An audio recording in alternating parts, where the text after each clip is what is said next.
नमस्कार भाइयों, S K study to you channel पे आपका स्वागत है। मैं हूं सुभाष। आज हम लोग शुरू करेंगे करंट अफेयर की सीरीज को। मेरा ये उद्देश्य रहेगा कि आपको करंट अफेयर में गहनता से इंटरनल चर्चा की जाए ताकि आप करंट के मूलभूत गुणों को समझ सकें और इस पर बेहतर तरीके से अपना जो है एक व्यू रख सकें। देखिए, अधिकांश जो चैनल्स वगैरह हैं उस पर आप देखते होंगे तो वन लाइनर क्वेश्चन कराने पर ज़्यादा जो है बल दिया जाता है, लेकिन मेरी कोशिश ये रहेगी कि आपको मैं इंटरनल जो है सारे मुद्दों से आपको क्लियर करवाऊं। तो चलिए बिना कुछ समय गंवाए हुए, S-400 ट्रायम्फ मिसाइल का नाम आपने सुना होगा। ये एक रक्षा प्रणाली है, रूसी रक्षा प्रणाली है और भारत इसको खरीदना चाहता है। भारत का जो है यदि रक्षा प्रणाली या भारत में आ गई तो भारत का कहीं ना कहीं जो है स्ट्रेटेजिक एडवांटेज और प्लस भारत की जो सीमाएं हैं वो भी सुरक्षित हो जाएगा। लेकिन मैं इसके बारे में थोड़ा इसके आने से पूर्व यहाँ की जियो पॉलिटिक्स पर चर्चा करता हूँ। देखिए, आपको पता होगा कि विश्व में दो सबसे बड़े हथियार निर्यातक देश हैं, जैसे कि आप एक रसिया है, ठीक है, और एक जो है यूएसए है। यूएसए सबसे ज़्यादा जो अपना हथियार निर्यात करता है वो सऊदी अरबिया को करता है। अभी सिपरी की रिपोर्ट आई थी, सिपरी की रिपोर्ट में जो सबसे बड़े हथियार आयातक देश हैं उसमें सऊदी अरबिया पहले स्थान पे है और उसके बाद फिर इंडिया है, ठीक है। तो सऊदी अरबिया को कौन हथियार निर्यात करता है? तो यूएसए ज़्यादा करता है, जबकि रसिया जो है भारत को हथियार देता है, ठीक है। तो ये चीज़ें हो गई। एक तीसरा प्लेयर चाइना भी उभर करके सामने आ रहा है और पाकिस्तान वगैरह छोटे छोटे देशों को जो है ये सस्ते दर पे हथियार मुहैया करा रहा है। यहाँ पर एक चीज़ गौर करने वाली बात यह भी है कि भारत भी हथियार निर्माण की श्रेणी में अब आगे धीरे धीरे आत्मनिर्भर होने की व्यवस्था को अपना रहा है और भारत भी अपने इंडिजिनस चीज़ों को जो है वो आगे लेकर के आ रहा है। अभी आपको पता होगा कि 83 लाइट कम्बैट एयरक्राफ्ट तेजस मार्क 1A को लेने की व्यवस्था जो है भारत स्वयं किया और किसी भी अन्य भारी कंपनियों से उन्होंने साझा नहीं किया। बीच में सुनाई दे रहा था कि साप कंपनी जो ग्रिपेन ई नेक्स्ट जनरेशन उसको लेने की बात की जा रही थी, लेकिन भारत ने जो है उसको लेने से मना कर दिया। तो चलिए हम लोग देखते हैं। आपको पता होगा कि रूसी S-400 ट्राइब मिसाइल रक्षा प्रणाली ये रसिया की एक प्रणाली है और ये बहुत बेहतर किस्म की जो है आप रक्षा प्रणाली आप इसको कह सकते हैं, ठीक है। 400 किलोमीटर की दूरी पर जो है कोई भी ये चाहे 5th जनरेशन फाइटर एयरक्राफ्ट की बात हो तो उसको भी ये मार गिराने में क्षमता रखती है। आपको अभी बता दें कि सीरिया में जो वार हो रहा था वहाँ पर F-35 जैसे जहाज़ों को भी ये गिराने की क्षमता रखा था और कहीं ना कहीं सुनाई ये दे रहा था कि F-35 को भी जो है, जो कि अमेरिका की जो है स्टेल्थ 5 जनरेशन एयरक्राफ्ट है, उसको गिरा दिया था इसने। हालांकि आपको मैं बता दूं कि भारत में भी 5th जनरेशन फाइटर एयरक्राफ्ट की बात चल रही है और एडवांस मीडियम कम्बैट एयरक्राफ्ट एमका बन करके सामने आ रहा है। तो जैसे जैसे ये चीज़ें आएंगी मैं उस पर चर्चा करूंगा। चलिए हम चलते हैं आगे। अमेरिका की आपत्तियों और काटसा एक्ट। काटसा एक्ट का मतलब होता है कि ये ऐसा एक्ट है कि जो अमेरिका के मित्र राष्ट्र हैं, यदि अमेरिका के साथ कोई भी अमेरिका के शत्रु देश के साथ यदि कोई खरीद फरोख्त करते हैं तो अमेरिका उन पर जो है प्रतिबंध लगाता है। या बेसिकली आप इस तरह कह सकते हैं कि यदि आप मेरे दोस्त हैं, चाणक्य की नीति ये कहती है कि यदि कोई व्यक्ति मेरा दोस्त है और वो मेरे दुश्मन से मित्रता कर रहा है तो कहीं ना कहीं वो मेरा शत्रु होगा, ठीक है। तो शत्रु का मित्र शत्रु ही होगा, ये चाणक्य की नीति थी और शायद अमेरिका इसी पर पालन करते हुए काटसा एक्ट इसको लगा रहा है। लेकिन वर्तमान समय में कूटनीति की एक डीहाइफिनेशन कूटनीति तकनीकी आई है। इसका उद्देश्य ये होता है कि आपके दुश्मन से हमारा क्या संबंध हो, या आपसे कोई मतलब नहीं है और आपसे मेरा क्या संबंध है ये मायने रखता है।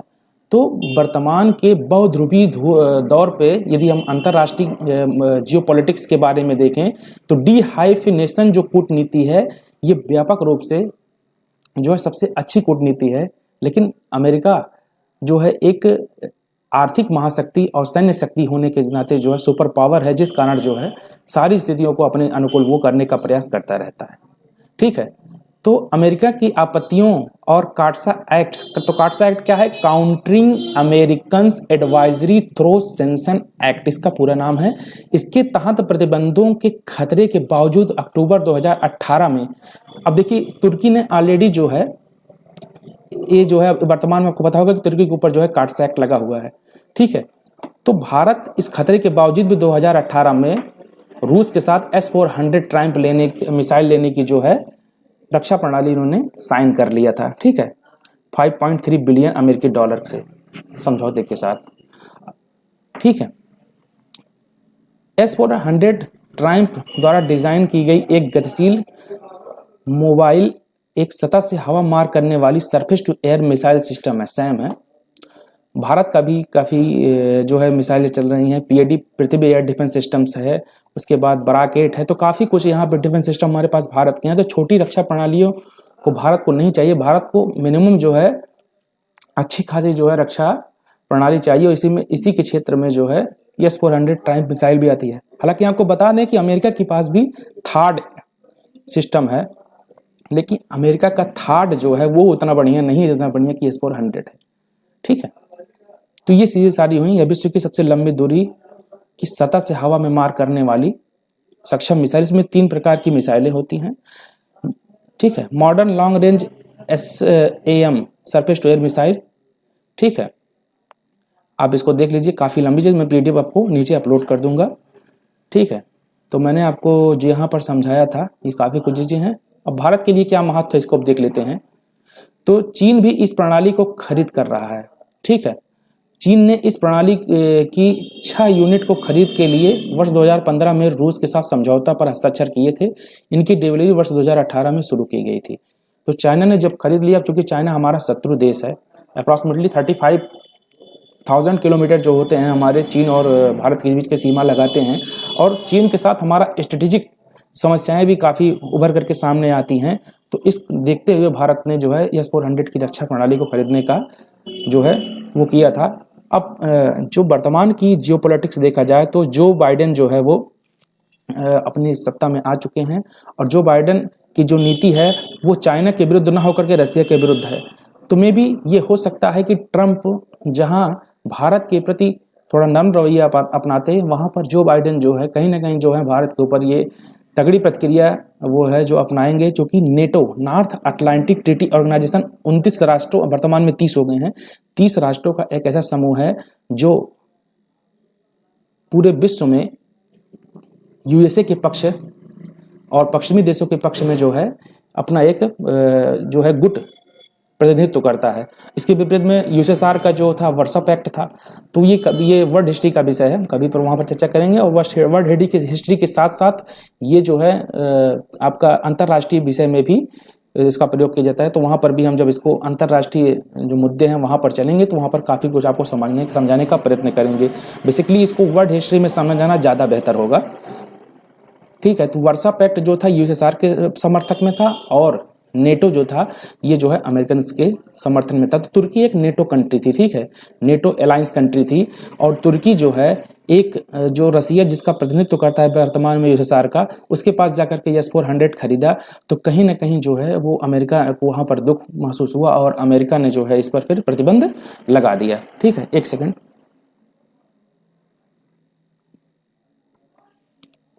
चलिए। तो ये चीज़ें यहाँ पर हुई। तो चाइना ने जब यहाँ पर खरीद लिया तो हमें भी यहाँ पर खरीदना जरूरी है। हालांकि भारत के खिलाफ इसकी प्रभावशीलता बहुत ही सीमित है। भारत के लिए F-35 जैसे उन्नत कोट के लड़ाकू विमानों का मुकाबला करने सहित 2 मोर्चों चीन और पाकिस्तान के संदर्भ में युद्ध की चुनौती से निपटने हेतु प्रणाली को प्राप्त करना बहुत ही महत्वपूर्ण है, ठीक है। महत्वपूर्ण स्तंभ क्या है? तो रक्षा सहयोग भारत रूस रणनीतिक साझेदारी का एक महत्वपूर्ण स्तंभ है। अब देखिए यहाँ नियमित बैठकें क्या होती हैं, कैसे क्या होता है, तो हम इस पर देख लेते हैं। भारत और रूस के रक्षा मंत्री इस समय सर्गेई जी हैं। हालांकि अभी हाल ही में उनके द्वारा काफी उल्टी सीधे बयानबाजी हमारे देश के प्रति किया गया था। दोनों देशों के बीच सक्रिय परियोजनाओं की समीक्षा करने तथा अन्य सैन्य तकनीकी सहयोग के मुद्दों पर चर्चा करने के लिए वार्षिक रूप से बारी बारी रूस तथा भारत आपस में बैठ करते हैं। हालांकि भारत जो है और रूस के बीच जो है पुराना संबंध है। देखिए, अंतर्राष्ट्रीय कूटनीति में भावनाओं पर कूटनीति नहीं की जा सकती है। हर राष्ट्र का अपना एक मतलब होता है, और इसी मतलब के आधार पर लोग सिद्धि के लिए एक दूसरे से जुड़े रहते हैं। आपको मैं थोड़ा जियोपॉलिटिक्स के बारे में यहाँ पर बता दूं कि देखिए, वर्तमान में चीन और अमेरिका 2 महाशक्तियां बनकर के उभर रही हैं। रसिया तो है मिलिट्री स्ट्रांग है, लेकिन कहीं ना कहीं जो है ये चाइना से जो है काफी बिछड़ चुका है आर्थिक रूप से। और वर्तमान में आर्थिक शक्ति सबसे बड़ी शक्ति होती है। आज चाइना के बाद चाइना जो है 14 ट्रिलियन अप्रॉक्सीमेटली चाइना के पास है, और अमेरिका के पास जो है 21 ट्रिलियन एनुअल इनकम आती है डॉलर में, ठीक है। तो दोनों की स्थिति यहाँ देखी जाए और जीडीपी देखा जाए तो काफ़ी ह्यूज इकॉनमी है। इस हिसाब से रसिया की प्रासंगिकता ये होगी कि वो चाइना के समर्थन में हो, क्योंकि एक कम्युनिस्ट देश है। दूसरी से रसिया के साथ जो है काफ़ी सीमा चाइना के साथ लगता है, तो रसिया कहीं ना कहीं भारत का समर्थन करके अपनी सीमाओं में जो है डिस्टर्बेंस जो है चाइना के साथ नहीं कर पाएगा, और चाइना के साथ रहना उसकी एक मजबूरी भी हो सकती है। तो कहीं ना कहीं भारत के समर्थन विरोध में बातें बोलना जो सर यही का है, ये भी एक स्ट्रेटेजिक पॉइंट होगा। लेकिन चीन का साथ देकर कहीं ना कहीं भारत की मदद जो है रसिया हमारा कर रहा है। उसके हम कभी एस्पेक्ट पर बाद में चर्चा करेंगे, क्योंकि आज टाइम कम है और करंट अफेयर के मुद्दे ज़्यादा हैं। ठीक है, तो वर्ष 2018 में केंद्रीय रक्षा मंत्रालय भारत के रक्षा सचिव रूस के सैन्य तकनीकी सहयोग हेतु संघीय सेवा निदेशक FSMTC की अध्यक्षता में उच्च स्तरीय निगरानी समिति HLMC की स्थापना की गई थी। ठीक है, संबंधों में गिरावटें। शीत युद्ध के बाद समय में भारत और रूस के आर्थिक संबंधों में गिरावट देखने को मिली है, और हाल ही के वर्षों में अमेरिका भारत के लिए शीर्ष हथियार आपूर्तिकर्ता के रूप में उभरा, जिसे रूस के हथियार आपूर्तिकर्ता के रूप में दूसरे स्थान 2011-13 के आंकड़ों के आधार पर यह धकेल दिया। ठीक है, वर्तमान स्थिति। वर्ष 2013 में रक्षा खरीद में आई गिरावट के सुधार के लिए और काटसा के तहत प्रतिबंधों के भय के बावजूद S-400 हवाई रक्षा प्रणाली जैसे महत्वपूर्ण सौदे की शुरुआत की गई। ठीक है, हाल के वर्षों में भारत द्वारा इजराइल, अमेरिका और फ्रांस के साथ अनुबंधों के माध्यम से अपनी रक्षा आपूर्ति को विकेंद्रीकृत करने का प्रयास किया जा रहा है, परंतु रूस अभी भी एक प्रमुख आपूर्तिकर्ता बना हुआ है भारत का। ठीक है, इसे दोनों देशों के बीच हालिया घटनाक्रमों के आधार पर समझा जा सकता है। भारत जो है अब अकेले रूस से हथियार न खरीद करके फ्रांस से भी खरीद रहा है, डाइवर्सिफाई कर रहा है अपने जो है एक हथियार कूटनीति के माध्यम से दुनिया को, कि जियो पॉलिटिक्स को और दुनिया के जो बड़े देश हैं उनको अपनी तरफ आकर्षित कर रहा है, फ्रांस को भी, इधर इसराइल को भी, और इधर जो है अमेरिका को भी और रसिया को भी। तो कहीं ना कहीं भारत की जो यहाँ की जियो पॉलिटिक्स है ये सिर्फ हथियार कूटनीति तक न सीमित रह करके भारत के डायस्पोरा को भी देखना चाहिए। भारत की जो प्रवासी ताकत है पूरे विश्व में फैली हुई है, करीब 18 मिलियन लोग जो है भारत में प्रवासी, सबसे ज़्यादा प्रवासी UAE में है। यही कारण है कि UAE के जो अल नहयान जो थे, वहाँ के जो शेख थे, वो सुल्तान शेख वहाँ पे यहाँ पर आए थे। अच्छा खासा संबंध है दोनों में। तो ठीक है, हम कभी इस पर चर्चा करेंगे, वो महत्वपूर्ण चीज़ें हैं, वहाँ पर देखा जाएगा UAE के बारे में। ठीक है, भारत ने रूस से 2.4 बिलियन अमेरिकी डॉलर की लागत वाले MiG-29 और सुखोई 30 MKI लड़ाकू विमानों के अधिग्रहण के प्रस्तावों को मंजूरी दी है। दोनों पक्ष सफलतापूर्वक AK-203 राइफल जो आपकी यहाँ पर खुली हुई है अमेठी में, ठीक है, उत्तर प्रदेश में, और K-26 कॉमो हेलीकॉप्टर, यूटिलिटी हेलीकॉप्टर है, की आपूर्ति से जुड़े अनुबंधों के क्रियान्वयन की ओर बढ़ रहे हैं। ठीक है, और स्टिम्सन सेंटर द्वारा प्रकाशित एक अध्ययन के अनुसार वर्तमान में भारतीय सैन्य सेवा के 86% उपकरण, हथियार और प्लेटफॉर्म में रूसी मूल के हैं। ठीक है, तो ये भी काफ़ी इंपॉर्टेंट चीज़ है, और भारत को एकाएक अपने हथियारों का सौदा जो है डाइवर्सिफाई नहीं करना चाहिए, क्योंकि कहीं ना कहीं अगर रूस के साथ मनमुटाव हुआ या समझौता में दिक्कत आई, हालांकि ऐसा होना जो है 25% ही आसार है। ठीक है, ये भी नहीं है, कम से कम 10% आप इसको मानिए। ठीक है, लेकिन अगर हो गया तो दिक्कतें आनी तय हैं भारत के आगे। आयात से लेकर संयुक्त उत्पादन तक समय के साथ दोनों देशों के बीच सैन्य तकनीकी क्षेत्र सहयोग विशुद्ध रूप से खरीदार विक्रेता संबंध से आगे बढ़ते हुए उन्नति कोट के सैन्य प्लेटफार्मों के संयुक्त अनुसंधान, डिजाइन, आप देख लीजिए जैसे कि ब्रह्मोस मिसाइल है, दोनों के जो है आपसी सहयोग के कारण ही ऐसा हो पाया। ठीक है, विकास और उत्पादन, न्यूक्लियर जो है कुंडलकुलम परमाणु रिएक्टर जो है रूस के समर्थन से ही बन रहा है, के रूप में विकसित हुआ, जैसे ब्रह्मोस मिसाइल मैंने बता दिया आपको। युद्ध अभ्यास कौन कौन से होते हैं? तो इंद्र भारत और रूस के सेनाओं के बीच आयोजित किया जाने वाला एक संयुक्त सेवा युद्ध अभ्यास है। तो इंद्र आप याद कर लीजिए, भगवान इंद्र के नाम से जो है इंद्र युद्ध अभ्यास कौन कौन से हैं? तो रसिया और इंडिया है। ठीक है, भारत में रूसी मूल के सैन्य उपकरणों की तैनाती। नौसेना, भारतीय नौसेना एकमात्र सक्रिय विमान वाहक पोत INS विक्रमादित्य के रूप से चलाता है। एक सेकंड रुक जाइए।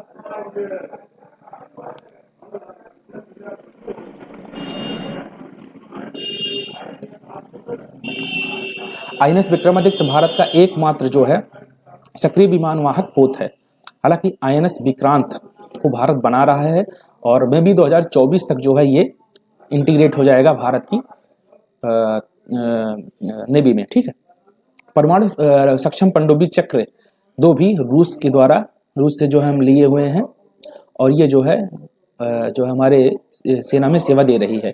थल सेना, भारतीय सेना में T-90 और T-72 टैंक युद्ध टैंक रूसी मूल के हैं। वायुसेना में भारतीय रूसी विमान सुखोई 30 MKI लड़ाकू विमान भी रूसी मूल के हैं। भारत नवाचार सूचकांक 2000 नीति 2020, ये काफ़ी इंपॉर्टेंट क्वेश्चन है, ठीक है। और इस पर जो है हाल फिलहाल पे सारी चीज़ें दी गई हैं, उस पर हम चलिए देखते हैं। इनोवेशन इंडेक्स में भारत का 63वां स्थान है, आप जान लीजिए पूरे विश्व में। वर्ल्ड इकोनॉमिक फोरम शायद इसका जो है ये आंकड़े जारी करता है। हाल ही में नीति आयोग द्वारा भारत नवाचार सूचकांक रिपोर्ट 2020 में जारी की गई रिपोर्ट में कर्नाटक के प्रमुख राज्यों की श्रेणी में अपना शीर्ष स्थान पर आ रहा है, ठीक है। अब कर्नाटक का आविष्कार केम्पेगौड़ा फर्स्ट ने किया था। पहली चीज, कर्नाटक में हमारे जितने प्रकार के रिसर्च सेंटर है, जैसे कि आप यहाँ पे एक चीज लिख लीजिए, उसको होते हैं वो इसरो का भी मुख्यालय है, ठीक है, इसरो का है। और उसके बाद फिर यहाँ का हिंदुस्तान एरोनॉटिक्स लिमिटेड है। इसरो की स्थापना जो है 1969 में हुई थी। इससे पहले इनको स्पार के रूप में चल रहा था, ठीक है।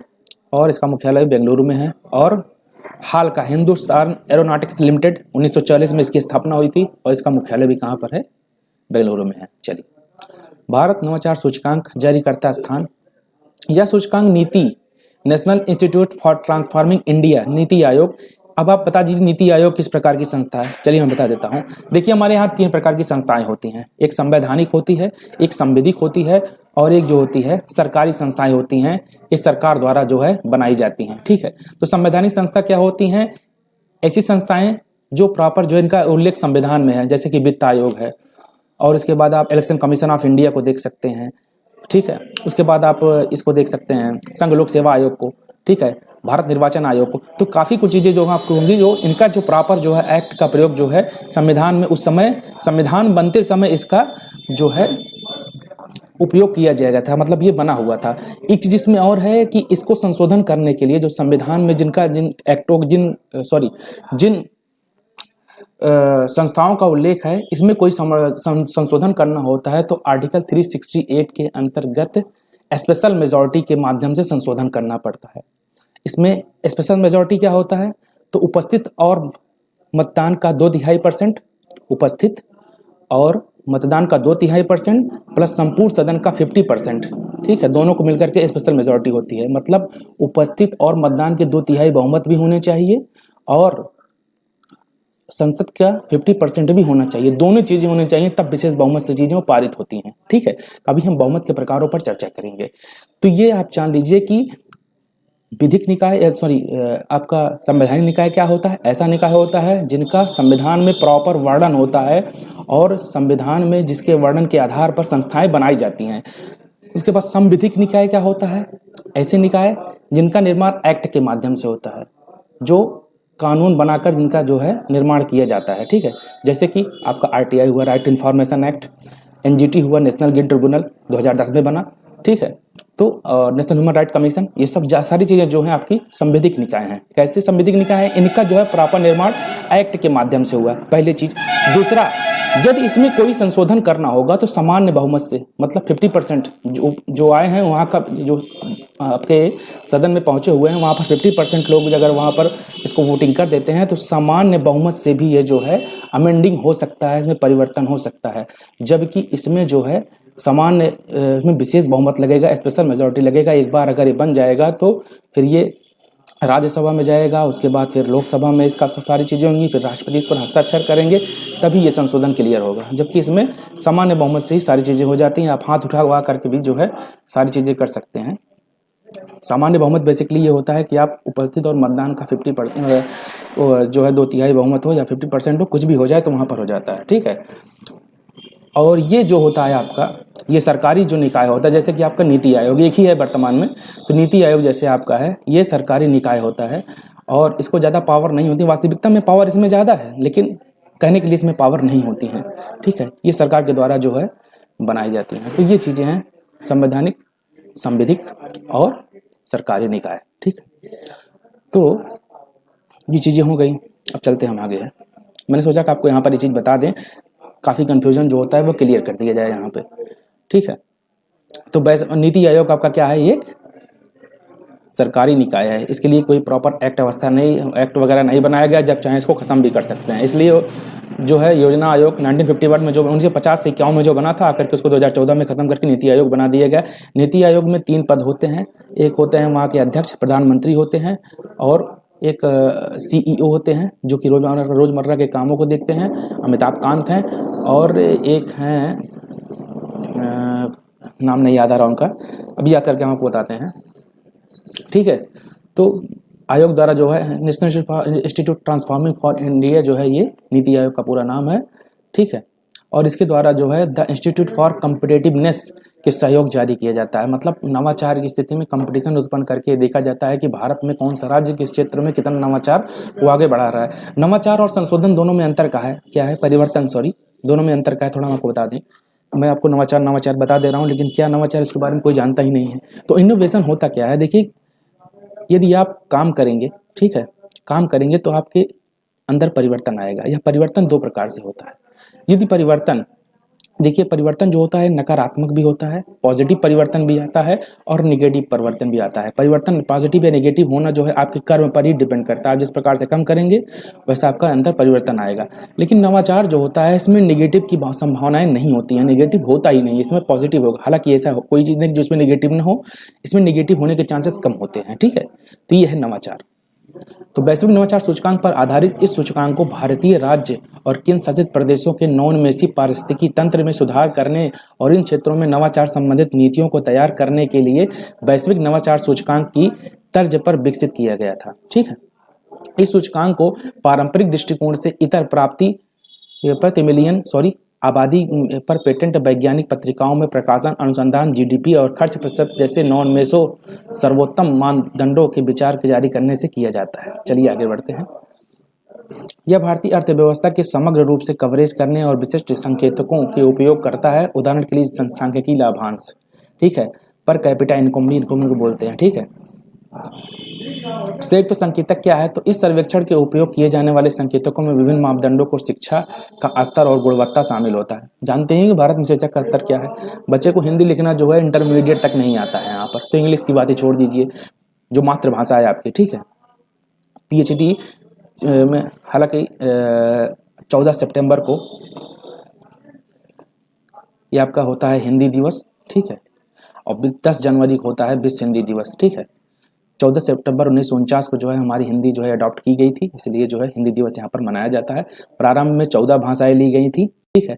उसके बाद 21वें संविधान संशोधन 1967, उसके बाद 92वां संविधान संशोधन 2003, और 92वां संविधान संशोधन जो है 21वां संविधान संशोधन, 71वां संविधान संशोधन 1992, और 92वां संविधान संशोधन 2003 के माध्यम से जो है संशोधन किए गए थे। और फिर उसके बाद जो है भाषाएं जोड़ी गई थी। 21वें संविधान संशोधन में सिंधी जोड़ा गया था, और 71वें संविधान संशोधन में जो है नेपाली और मणिपुरी और कोंकणी। उसके बाद फिर 92वां संविधान संशोधन 2003-4 के माध्यम से आपका जो है महेंद्र सिंह धोनी का बल्ला जो होता है, ये आप इसको याद कर लीजिए, ठीक है।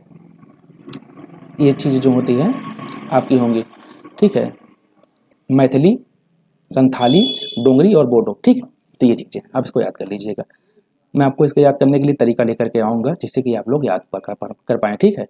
तो संख्या और ज्ञान को रोजगार को इंजीनियरिंग और प्रौद्योगिकी में नामांकन तथा अत्यधिक कुशल पेशेवर की संख्या, अनुसंधान एवं विकास के निवेशों और पेटेंट ट्रेडमार्क के लिए भी किए गए आवेदनों की संख्या को डिपेंड करता है। जैसे कि आप GI टैग वगैरह देख सकते हैं। इंटरनेट उपयोगकर्ताओं क्या किस प्रकार से यहाँ पर चल रहे हैं, कैसे लोग इंटरनेट का किस प्रकार से उपयोग कर रहे हैं, उसके बारे में भी जो है यहाँ पे जो है ऐड कर लिया जाता है। FDI अंतर्वाह कारोबारी माहौल और सुरक्षा और कानूनी वातावरण किस प्रकार से यहाँ पर है, इसके बारे में देख करके यहाँ पर विचार किया जाता है।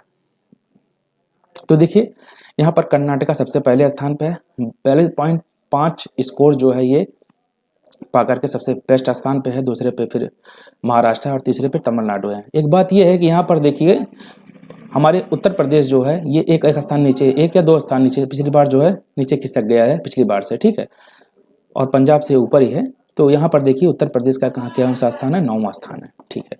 आगे बढ़ते हैं। तो पहले पे कौन है, कर्नाटक, दूसरे पे महाराष्ट्र, तीसरे पे तमिलनाडु और चौथे पे 9वें पे उत्तर प्रदेश। सी शीर्ष राज्य की श्रेणी में कर्नाटक को 42.5 स्कोर के साथ शीर्ष स्थान पर रहा, ठीक है। राज्य की सफलता का श्रेय उच्चतम पूंजी सौदे, पूंजीकृत भौगोलिक संकेतक, सूचना एवं संचार प्रौद्योगिकी तथा एफडीआई के प्रवाह को लिया गया। अभी आपको पता होगा कि इलॉन मस्क जो है सबसे पहले अपनी टेस्ला कंपनी जो है यहाँ पर ही कर्नाटक में ही ओपन करेंगे, ठीक है।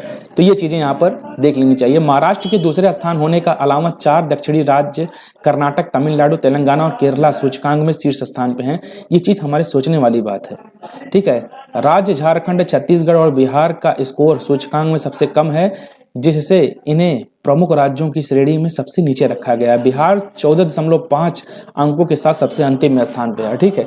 तो ये चीजें बिहार में सारी चीजें जो है वहां पे डाउनग्रेड, भ्रष्टाचार ज्यादा है, शिक्षा कम है। शिक्षा वैसे तो वहाँ पे आईएएस वगैरह ज़्यादा होते हैं, लेकिन समस्या इस बात की है कि जो ह्यूज पॉपुलेशन है वहाँ पर अशिक्षित होने के कारण ये समस्याएं उत्पन्न होकर के सामने आ रही हैं। और जनघनत्व भी वहाँ पर सबसे ज़्यादा है 2011 की जनगणना के अनुसार।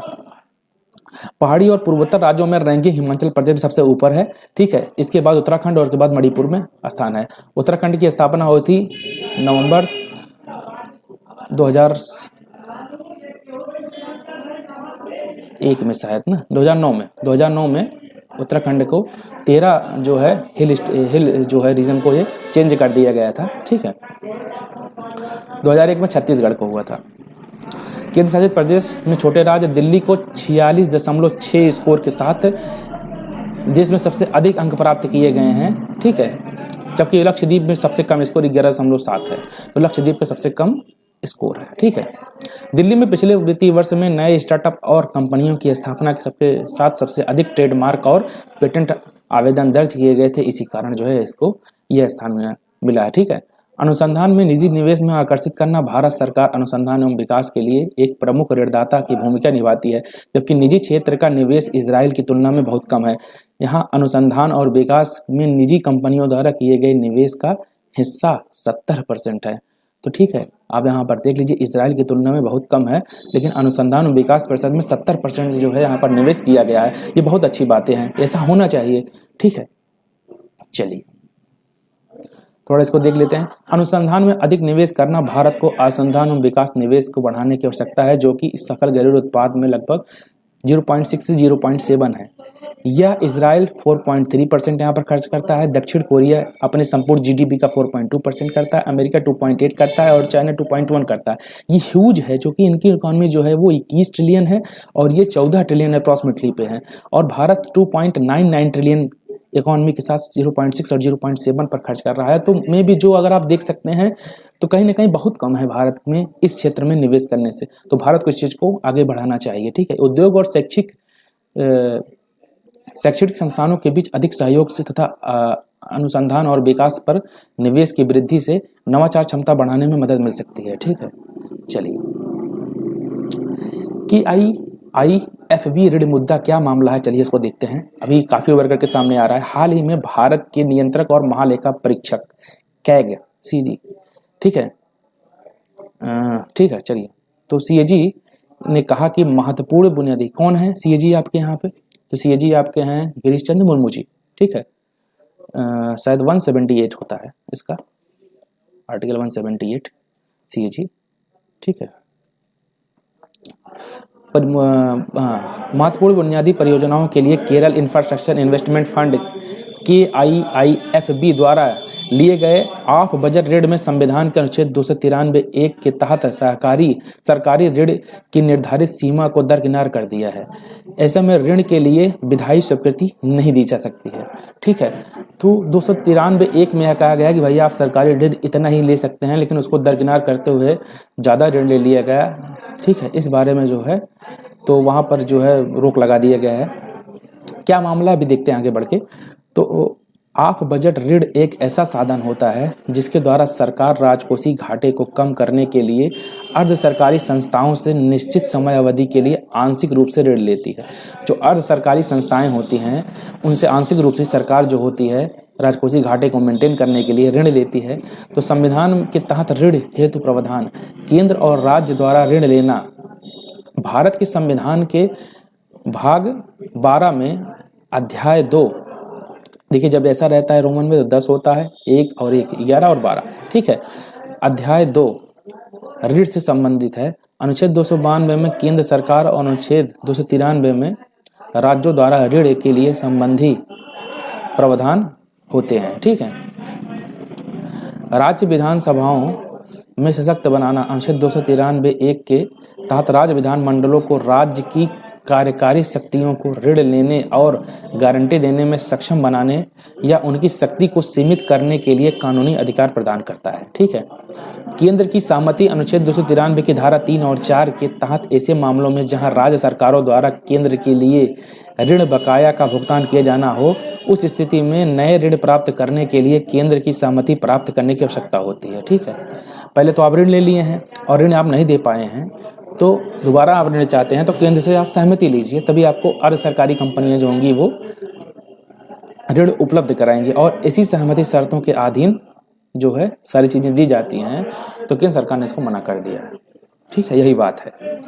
संवैधानिक सीमा को दरकिनार किया गया। सीएजी के अनुसार KIIFB ने संविधान के अनुच्छेद 293 के तहत सरकारी ऋण पर निर्धारित सीमा को दरकिनार कर दिया है, क्योंकि इन ऋणों को विधायी स्वीकृति नहीं प्राप्त थी, ठीक है। बिना विधायी स्वीकृति प्राप्त हुए जो है केरला की ये जो कंपनी है उसने जो है ऋण प्राप्त किया हुआ है, ठीक है। एक सेकंड रुक जाइए।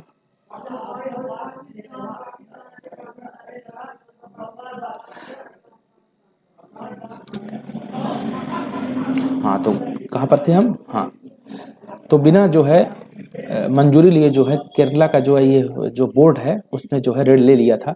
केंद्र की शक्तियों का अतिक्रमण। सीएजी ने कहा कि संविधान की 7वीं अनुसूची की 1 की प्रविष्टि 37 के तहत केवल केंद्र को विदेशी ऋण लेने की शक्ति प्राप्त है। केंद्र से ही विदेशी ऋण लेने की शक्ति प्राप्त है, राज्य विदेशों से ऋण नहीं ले सकता है। इस प्रकार KIIFB द्वारा लिया गया ऋण संविधान के उल्लंघन और केंद्र की शक्तियों का अतिक्रमण है।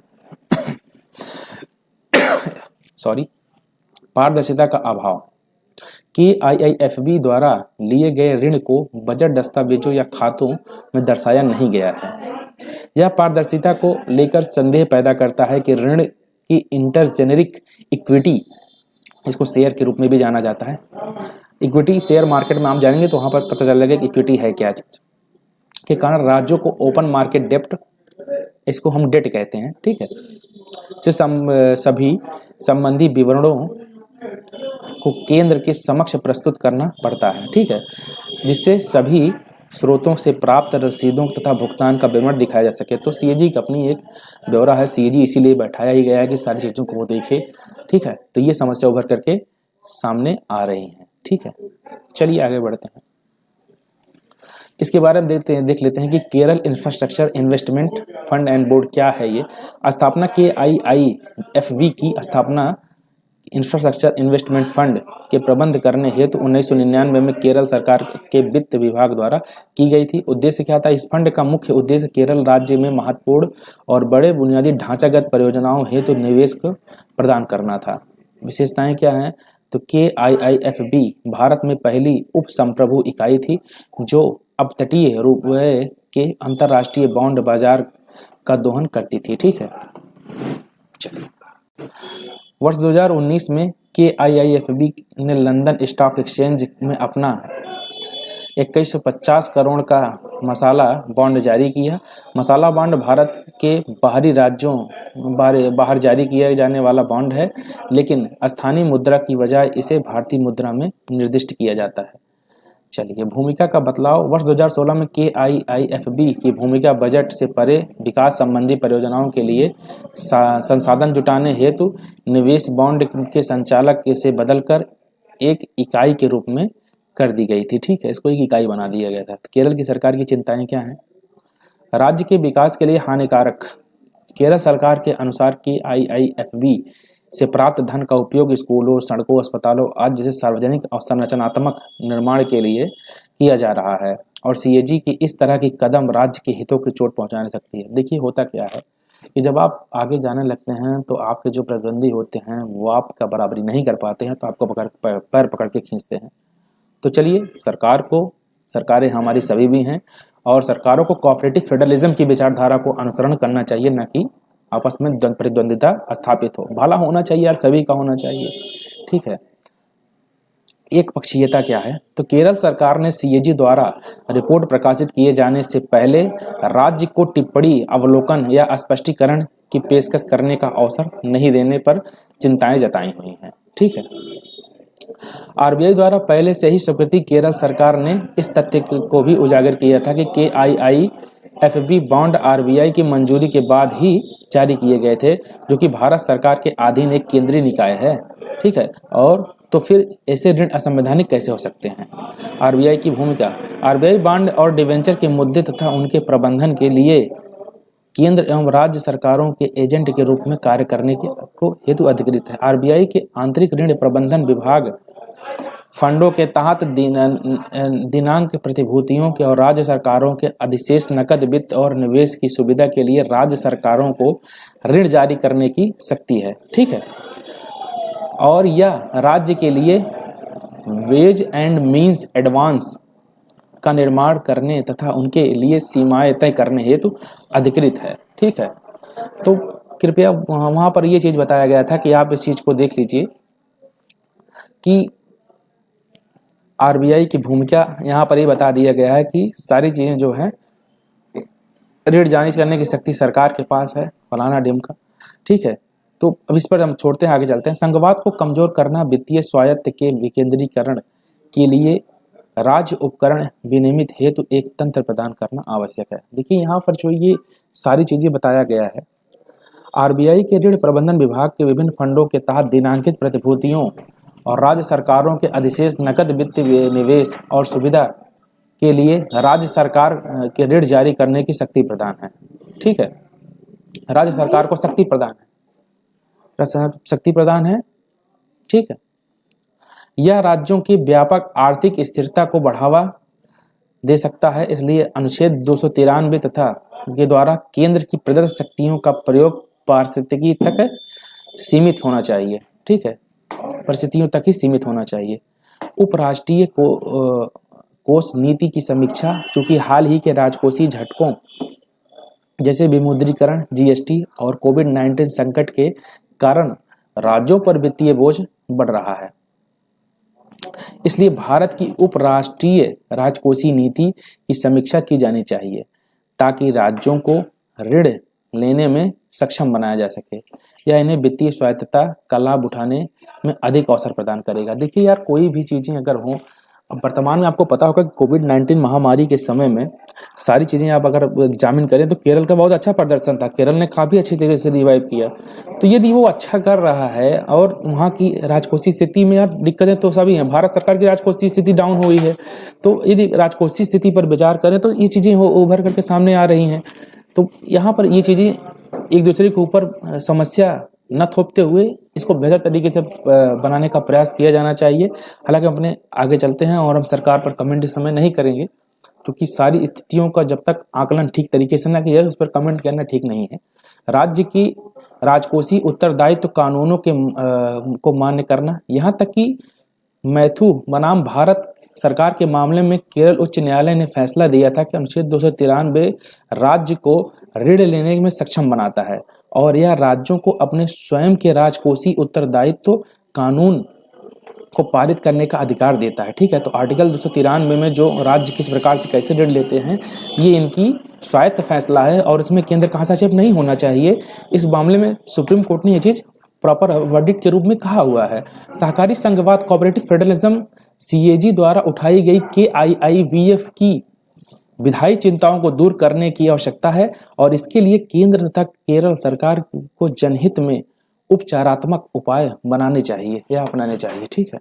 चलिए, जैव चिकित्सा अपशिष्ट, इसके बारे में क्या है।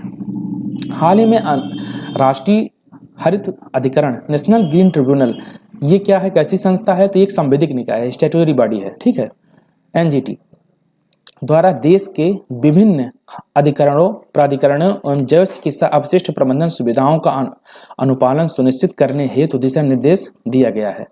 प्रमुख बिंदु क्या है, तो केंद्र स्तर पर केंद्रीय अन्वेषण नियंत्रण बोर्ड, केंद्रीय प्रदूषण नियंत्रण बोर्ड सीपीसीबी जिसको बोलते हैं, को जैव चिकित्सा अपशिष्ट प्रबंधन नियमों की सख्ती से, मैं सीबीआई पहुंच गया था, ठीक है, सख्ती से अनुपालन और अपशिष्टों के वैज्ञानिक तरीके से निपटान करने के लिए निर्देश दिया जाता है। पूरा मामला क्या है मैं आपको बता देता हूं इसमें। देखिए एनजीटी ने कहा कि देखो भैया, जो हमारे यहाँ प्रदूषण फैला रहे हो, जैसे कि आप इलाज कर रहे हो, किसी को पट्टी बांध रहे हो, किसी को सिरिंज लगा रहे हो, तो उसका व्यापक रूप में आप जो उसको हम बोलते हैं जैव हैजार्ड, ठीक है, इस पर हम कल चर्चा करेंगे। आज हमारे पास टाइम नहीं है, तो आज के लिए इतना है। नमस्कार।